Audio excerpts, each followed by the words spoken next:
Vlogmas day. Take 2. Take 3. Try again. Happy day 12 of Vlogmas, friends. It is the final episode of Vlogmas, and again, I have not fully processed my sadness and the reality has not hit me.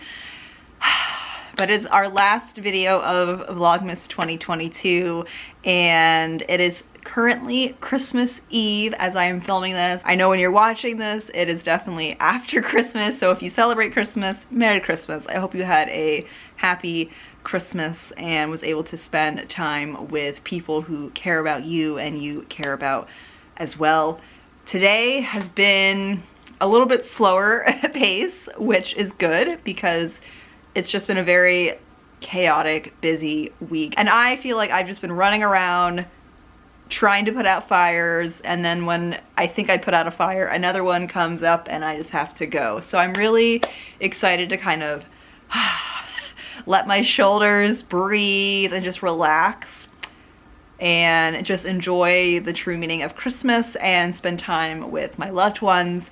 And that's what I want to at least bring to you in this video. So I want this video to be more peaceful and calm and more just joy in the ordinary moments of the holiday season, which is why we're doing a reading vlog, because I haven't done a proper reading vlog all month because Vlogmas.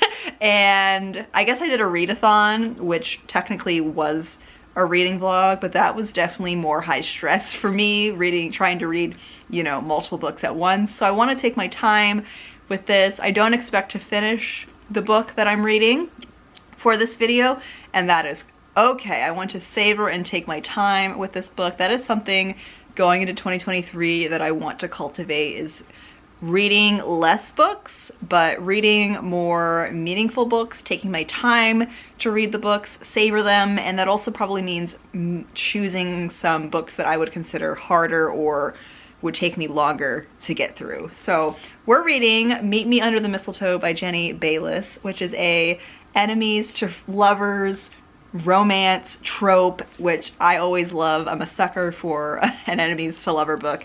And our main character, Nora, owns a secondhand bookstore in London called Serendipitous Seconds, which I think is such a cute name. I love the cover. I am a sucker for a good Christmas cover, and I bought this book, I think, solely on the cover. So Nora is invited to a get-together in a castle, and her friends are getting married, and they invited their whole kind of crew up to spend the week kind of celebrating and getting ready for this wedding. So we also have a wedding during Christmas backdrop, which I think will be very atmospheric as well. And at this castle, Nora runs into an old enemy, and that's where we go, friends. That's all you need to know. So I'm really excited to kind of just get lost in this book as I find quiet pockets of time over these next few days. I tried to start this book yesterday and I didn't even finish the first chapter. That's how busy it's been. So I'm looking forward to trying to find time to read this. Since I'm going to my parents tomorrow, George and I opened presents today, and then we're gonna go over to his family in a few hours to do Christmas present opening with his family, which will be really fun. George has gone out to watch a football game with his family early, and I've kind of just hung back to clean up a bit, pack. I need to pack for my trip and just kind of have my own time. And our roommate has also gone out to do some family stuff. So I've been alone for like an hour or so, which is a rare occurrence around here since we've moved in, but I find that I really love having me time, which is like I could just come in the room and kind of be alone, but just knowing like people are here just has an effect on me. So being totally alone, I've been dancing, singing, and that's kind of like my like moment to kind of get my energy out. So like I said earlier today, George and I decided to open presents since we won't be spending Christmas Day together. I have to leave tomorrow morning. So I did vlog a little bit of Christmas opening between us. I always like to keep those moments kind of private, especially on Christmas Day. I usually don't like to film around family and things, but I'll kind of pop in the little vloggy bits that I got of George and I opening our gifts earlier today.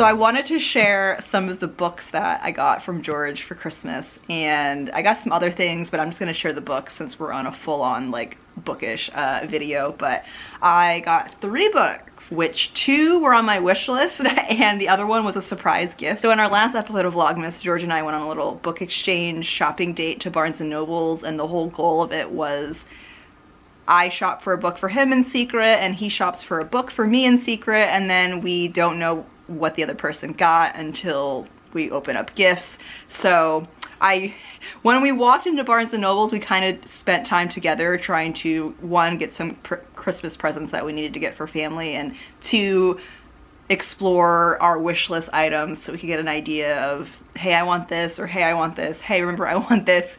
And then we kind of went on our own. You guys saw what I got George. I got him some manga, and George got me The Way of Kings by Brandon Sanderson, which is book 1 of the Stormlight Archive. All I know is this is a fantasy book. I know Brandon Sanderson, I know the author.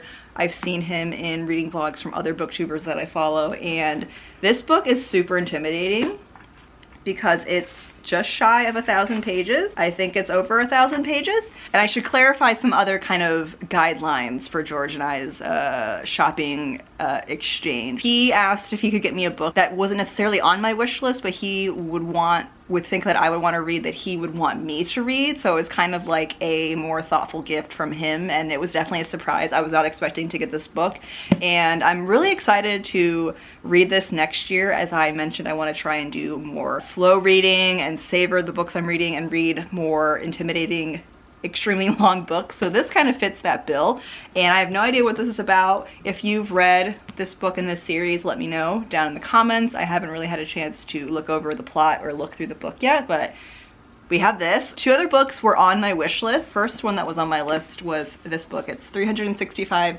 Days of Drawing by Lorna Scobie, and it's just an interactive drawing book because I want to try and get back into drawing and teaching myself how to draw and illustrate in the new year. And I always struggle with the daily prompts. Like, yes, I can show up to my sketchbook every day if I'm like committed in doing that, but not knowing what to draw and getting lost in the rabbit hole of trying to figure out what to draw has been a real kind of struggle of mine. So I'm excited to have this to just be my open it up, I know what day I'm at, and then I know what to draw and I have to think about it. So I'm really excited that I got this one. And the other book is Steal Like an Artist by Austin Kleon, which is a pretty kind of like highly recommended book for a lot of artists who are just starting out, and it's just a good book to have, I think, paper copy. If I'm ever feeling uninspired, I can just whip this out and look at it, and I'm really excited to kind of dive into this. So those are the 3 books that I got from George for Christmas. Thank you so much, George. Okay, I've been rambling for like 10 minutes. I did not mean to do that, but I've had a lot to say. So now I think I'm just gonna focus on tidying up the apartment a little bit and getting my life together, and I need to pack for my parents. So we're gonna do that, and then I'm probably gonna pop over to George's family's in a little bit, and I probably won't check in with you guys until tomorrow after I've gone to my parents and had Christmas and everything. So I hope you enjoyed the talking bit because you probably won't see me for a while unless I have something I need to say. But thank you for being here, and let's continue on with our final episode of Vlogmas.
Look at my cute sweater. The sweater used to belong to a family friend's mother, and he gave it to my parents. And my mom thought it was my style, and I really love it. And it's super warm, which is very necessary. I've been wanting just more super warm sweaters, so I kind of manifested this because I didn't pack a lot of sweaters to come home for my one-day trip, because I was planning potentially to stay longer if it needed, and I was like, I'm not gonna pack any more sweaters because if I need a sweater, one will turn up for me. And here we go. The universe worked its magic. Whew, where do I even start? It's been a very interesting few days. Yesterday was just a travel day, and I spent most of the day, yesterday was Christmas Day, I spent all of the day in the car in the morning, and then the afternoon and evening with my parents and my brother and sister-in-law and nieces. And it was just nice to kind of have family time away from, you know, life. That's what I really enjoy most about Christmas, is that I just really love Christmas morning and how quiet and slow it is, and how I can just be very present and not have to worry about putting fires out and thinking ahead. So I tried to cultivate that feeling as much as I could yesterday. And I've been reading Me Under the Mistletoe, and I've officially reached the halfway point, and I feel like I have some thoughts to share with you guys, because I am taking my time with this. I was able to read a good chunk of this yesterday and this morning as I've been relaxing at my parents'. So I'm really enjoying this book so far. I even took some notes this morning, so I had some talking points, and just sort of like themes and elements I've noticed that I've been really enjoying. Like I mentioned at the beginning of the video, our main character Nori is spending like a week long with her really good friends in a English castle in the countryside, and she runs into an old enemy from her school days, and they basically become love interests. And I've been really enjoying the friendship element. Like we do get a bit of a glimpse into Nori and her friendships with this like large friend group, and kind of the history of that friend group. And I'm really also enjoying the interactions and build of her relationship with this former enemy from her childhood. So it's been very heartwarming, very sweet, and making me smile. It's the kind of romance I really like, where it's just not all fast and steamy like that. There's like gradual, slow build, and that's kind of how I approach my relationship. So I just get so invested in that to kind of see what's gonna happen next. So I've been really enjoying that. Some other like interesting elements in this book that the author explores is class and classism within Nori and her friend group and her love interest, which I find so interesting that was added in here. There's also elements of colorism and also racism.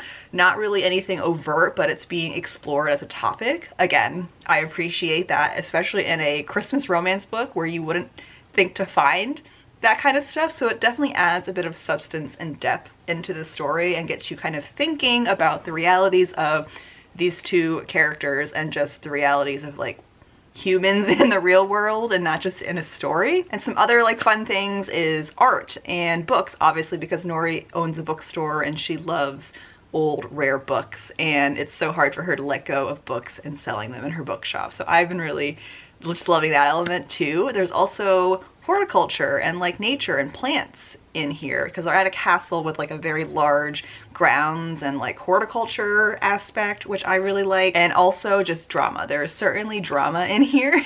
One thought that I kept coming up every time I read this book is that I think I'm reading a thriller, and I'm trying to think of the thriller right now and I can't, so I'll like pop it up once I like remember or look it up. But I read like a thriller suspense book probably this year, where it's just a bunch of friends meeting up. Oh, I think it was The Hunting Party. Maybe it was that book, where it was just a bunch of friends meeting up at a castle or like a big like kind of resort, and people go missing and things go wrong. So every time I'm like reading this book and it has like the friends and they go off and do activities and what you do at a castle when you're on like holiday or vacation or whatever, I think I'm reading a thriller and my brain thinks something is gonna go wrong. And it's not. Like, this is a romance book. So that's been just a tricky part of my brain to kind of like remind myself I'm not reading like a dark thriller. I'm reading a romance book. It just has kind of the same like backdrop of a friend group doing a week-long kind of vacation thing. So yeah, I'm hoping to finish this book probably within this week. Again, I'm trying to take my time and not force myself, especially with all the speed reading I've been trying to do this month to catch up with my reading goal, and this is like my last book I need to read this year to kind of round out my annual goal of 45 books. And I still want to read another book after this, like into the new year, so we'll see how that goes. But just try and take my time, not rush, and more of just trying to like calm my brain to think like I'm not behind, I'm where I'm supposed to be, and just, you know, read at my pace and all of that. Well friends, we've reached the end of this video, which means we've reached the end of Vlogmas 2022. I haven't been really able to formulate words to kind of end this video, and of course my perfectionist self thinks I need to have a long speech and have like the perfect words to say, but of course we've moved through the perfectionism. This whole challenge to myself to do Vlogmas has been very healing and constructive for me. I've just been able to show up in a way that I've just impressed myself with my commitment and consistency to show up when I just, you know, could have not showed up. And of course I want to honor my mental health and just me to never film when I don't want to film. So I definitely honored that as much as I could, but I know part of me just kind of is afraid of a lot of things, and that's partly why I avoid filming or doing a video or, you know, things like that. So that was something I moved through, and I just kind of showed up, was creative, and I just want to thank all of you for being here. If you've watched every single video, if you've watched one, if this is the first video, if you've been here since I started my channel, if you just subscribed recently, or if you've been here somewhere in between, thank you so much for your support. It means so much to me, and Vlogmas was really also a time where I could connect with a lot of you guys, and I could kind of let my hair down and show more of my personality and show more of George, my partner, and kind of our relationship, which I always try and respect George's privacy. He doesn't like being on camera. He's a really private guy, and that's one of the things I love most about him, is that he's just not about showing off and being on camera. So we both really try to be private in our own kind of relationship and lives, but that doesn't mean I can't show snippets here and there. And I think Vlogmas is kind of the time where I can just have fun and show parts of my life I don't normally show, and it's kind of a good reset for me to just not take this meaning like YouTube and creation so seriously. So that's been something really good for me, and I want to take that into the new year as I continue making videos and showing up here on YouTube. But yeah, in conclusion, Vlogmas has been really great for my creativity and working through my perfectionism and connecting with you guys and building community. And I really feel so grateful and appreciative for everyone that has commented, liked, and just sent so many kind words throughout this whole season and series of Vlogmas. So thank you so much for being here and for all of your support. And I'm excited to continue making videos. There's gonna be one more video, I hope, before 2023, my anticipated goal setting video, which I'm excited to do, but I just need to obviously film it. But I'm hoping to get that up before 2023, so you guys, if you choose to want to do your goal setting at the new year or on New Year's Eve and you would like me to be kind of there with you, I want to make sure I get a video up for anybody that is looking for kind of a goal setting buddy. And I know some of you guys really enjoy my goal setting videos, and I want to honor that and try and get that video up for you guys. And I want to do my goals. I'm excited to kind of shift my brain now that we're coming out of Christmas and the Christmas season into the new year, and I have a lot of thoughts and goals and things that I just need to get out on paper and work through and kind of solidify into a whole plan, if you will, for the new year. Again, thank you friends so much for being here, and I will see you in the next video. Bye!